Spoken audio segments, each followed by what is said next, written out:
Hey chess tacklers, welcome back to the channel. Today we are diving deep into one of the most flexible and fighting opening in chess, the Pirc Defense.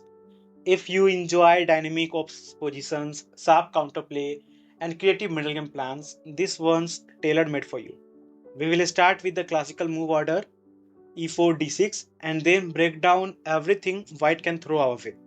From the aggressive Austrian attack to the solid classical lines to those tricky side lines like bishop d3 and f3. By the end of this video, you will know exactly how to handle each setup and turn the table on any overconfident e4 player. So grab your board, get ready to learn, and let's tackle the Pirc defense. So, move number 1, e4, d6. This move marks the beginning of the Pirc defense. By playing 1 d6, we open the c8 s3 diagonal for the light squared bishop. Though this is not primary purpose of our move, the main idea is to restrict white's immediate advance of e4 e5.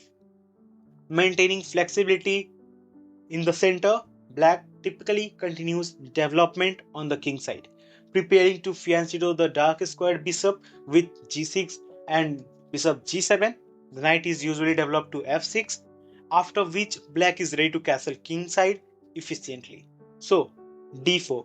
White establishes a strong presence in the center with the classical pawn duo on e4 and d4, a natural and principled way to begin the game. And f6, the knight immediately challenges the e4 pawn, limiting white's option compared to the alternative setups with g6 or after e4, g6, d4, bishop g7. White, where white can expand with c4 among other possibilities. Following nf6, white's principal response is nc3. Though in this video we will also explore the sidelines bishop d3 and f3. So going for nc3 and g6. After g6, we have reached the starting position of the Pirc defense, where f4. The move marks the beginning of the Austrian attack.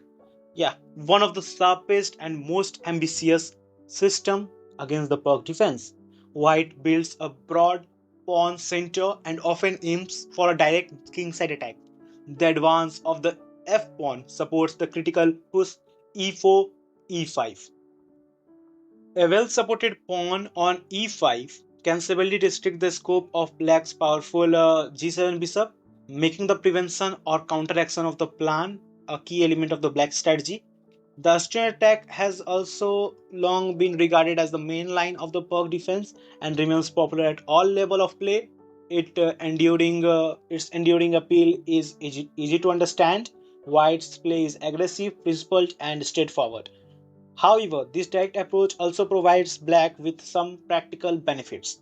After f4, white commits early to a fixed central structure, allowing us to understand the nature of the position and play accordingly. By contrast, after more flexible moves such as bishop e3, white retains several options including f4, f3, and or nf3. So depending on how black develops, consequently the lines after f4 tends to be more forcing and less prone to transpositions. Let's briefly outline the main branches. The most popular continuation is f4, bishop g7, nf3, sorry, nf3, castle, and bishop d3. To which we respond with nc6 preparing e5. The line is covered in detail across next videos. Instead of bishop d3, white can play bishop e3, hinting at queenside castling. This setup leads to distinct plans and examined in dedicated chapters. Another aggressive options for white is e5, immediately challenging black in the center. This important line is also discussed on its own videos. Early deviations on move 5 or 6 will be covered in another videos. The Austrian attack is arguably the most theoretical and concrete part of the Pirc defense. White's play is sharp and forcing, so precision is required.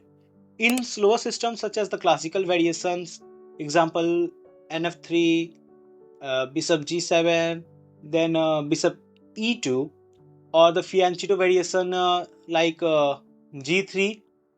It's often sufficient to know general plans and key ideas. In contrast, imprecise play against the Austrian can lead to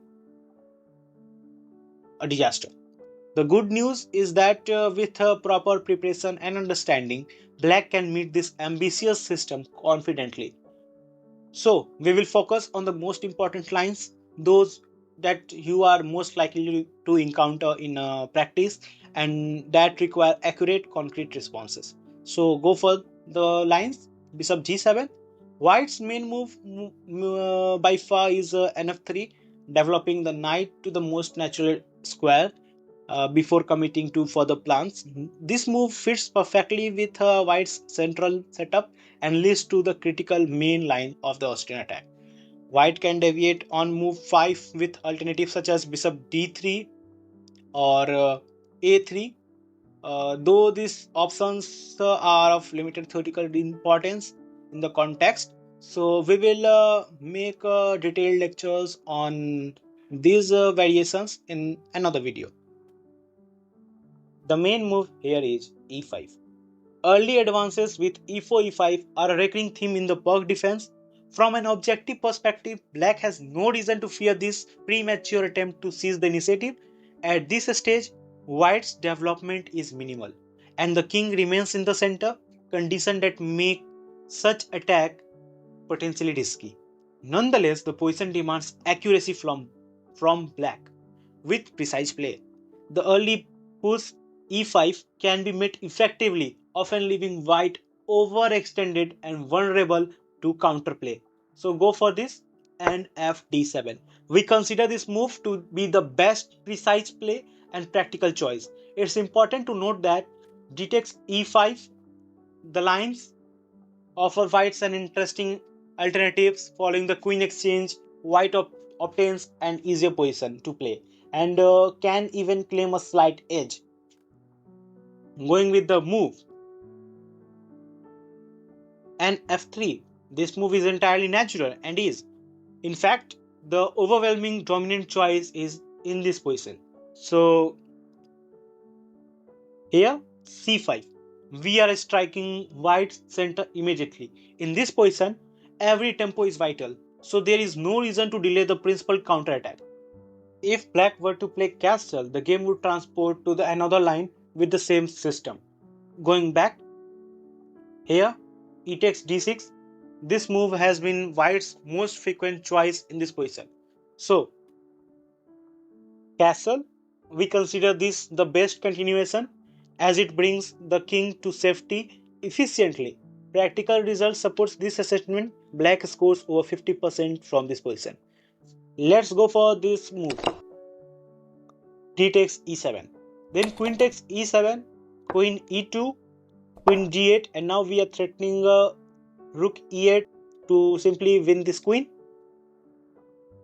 Bishop e3, avoiding this rook e8. Okay, then c takes d4, n takes d4, and after bishop takes d4, bishop takes d4, rook e8, bishop e3. After bishop e3, nf6, and here black is slightly better. We have a good compensation. We have this bishop f4 moves. We have knight c6, and the queen can go for this, targeting this pawn. Also, we have many other choices. You can analyze this position as much as you can. Going back,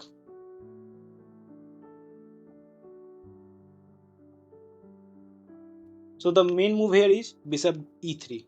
This is white's usual response, reinforcing the d4 pawn and preparing for long castling. In contrast, the immediate d takes e7 is overly optimistic, as I showed you. Black obtains excellent compensation for the pawn. Okay, going for the next move, the e takes d6. We have recovered the pawn and our bishop now operates on an excellent diagonal. Queen d2, white hurries to bring the king to safety, and c6, we increase the pressure on the d4 pawn. Long castle, queen a5. The last few moves have followed a logical course, and now white has several reasonable options for further development. In all cases, black's position remains fully satisfactory, continuing with an f6 and bishop f5 to complete development harmoniously. a3. White steps back to prevent nb4, also removing the latent threat of our queen striking on a2 once the c3 knight moves. The alternative king b1 makes little difference. We meet it with the same energetic plan.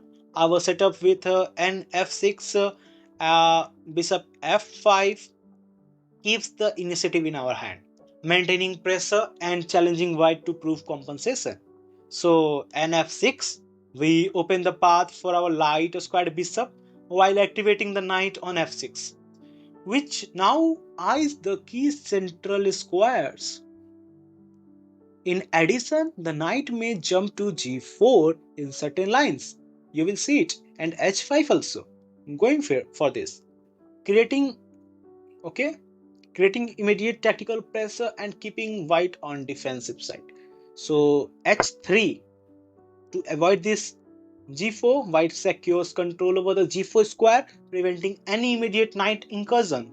Bishop f5. We complete our development and reach the setup. Black's position is harmonious and fully ready for action. We particularly like this structure and will highlight an instructive and practical idea after white's next move, one that's worth adding to your repertoire. That's will be after bishop d3. You can go for rook e rook f e8 or either bishop takes d3. Let's analyze rook f e8. After rook h e1, you can simply take and play the game as per the position. And if this move occurs, then after g takes f5, d takes c5, d takes c5, queen f2, n e4, and after n takes e4, f takes e4, n e5, it's simply a draw. And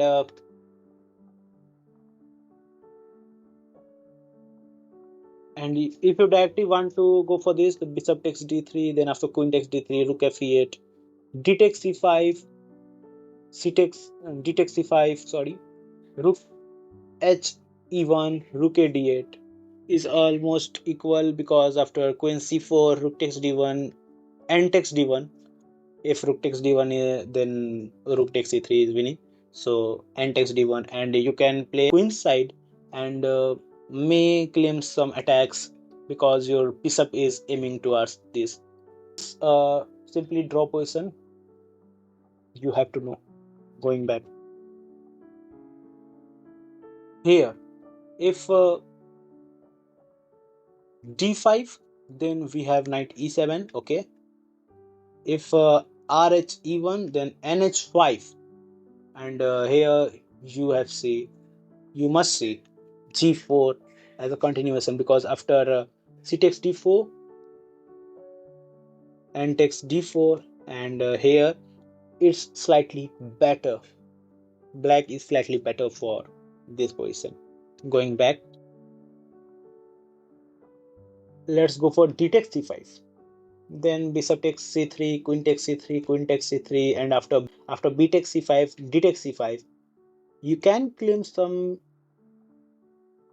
attacking chances because the king side is ruined, and as it's almost end game, we cannot say you can win this or you can lose this, because there is some chances like g4 and g3, bishop takes c5 will lead to knight e2 check, king b2, and knight takes f4, and after h4 you have many options, like you can go for b6 and you can enjoy the position.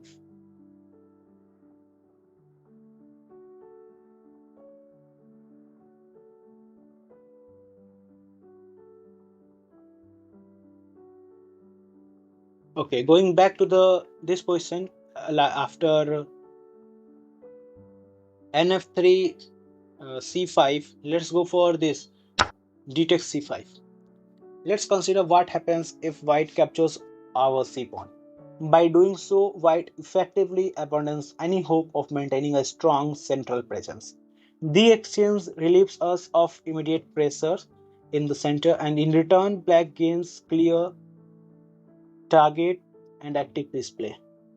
D takes e5. This is the clear critical idea, tearing down the hearts of white's center and seizing the initiative. F takes e5 castle. White's center has collapsed, and we can expect to win a pawn soon with both c5 and e5 vulnerable targets. So e6, and after f takes e6, bishop e3, bishop takes c3, b takes c3, queen a5.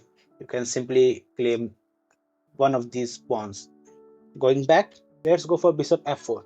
Then knight c6, queen d5, queen a5, castle, rook d8, queen c4, knight d takes e5, rook takes d8, queen takes d8, knight takes e5, knight takes e5, bishop takes e5, bishop takes e5, and it's very much better for black. Going back, and the early queen d5 will hit the same position. We will go for nc6, bishop f4, and queen a5, castle, and after rook d8, queen c4 or queen e4, both lead to the same game. You takes e5. If queen e4, then we have c the pawn c5 pawn as a hanging one, and we are attacking this.